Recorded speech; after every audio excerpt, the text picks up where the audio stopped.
नाही नाचब पलाई मचा मोच करता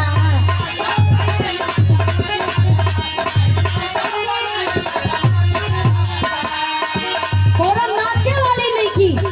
नर्तकी कहत पे कि देखा हम नाचब ऐसे ना कि तोहर पलाई बाई कि कब छूट जाई कोनो भरोसा ना बा आ ओहू से अब सुबह हो गई अब जान बकस नहीं सरकार कहत ये का हिना हिना सब पलाई मचा मोच करता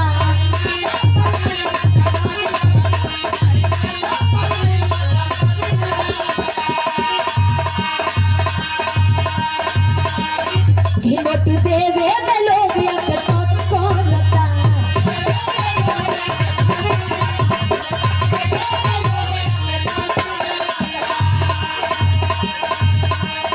की भीड़ लागल बाटे बरिया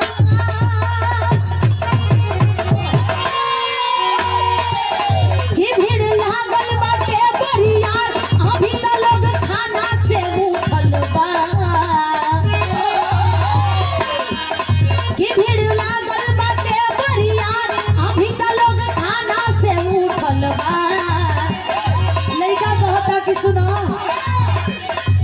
नया चौकी के ले लो बयाना नया चौकी के ले लो बयाना जब समियाना में फूटल बा जवन समियाना में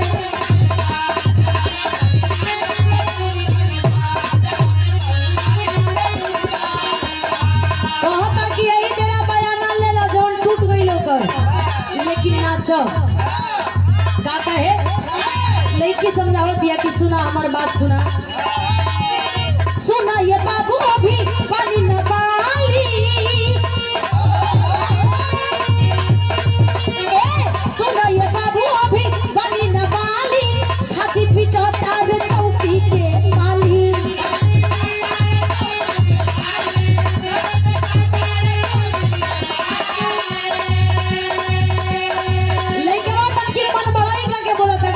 सुन सुन सुन कहल जदि आज करबू तोरा मेरा के राज करबू तोरा मेरा के राज करबू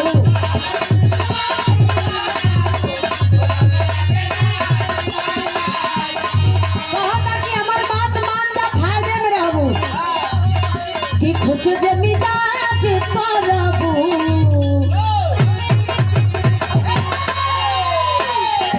अगर खुश करके चल गई तो सारा धन लुटा दे कि खुश जे मिजाज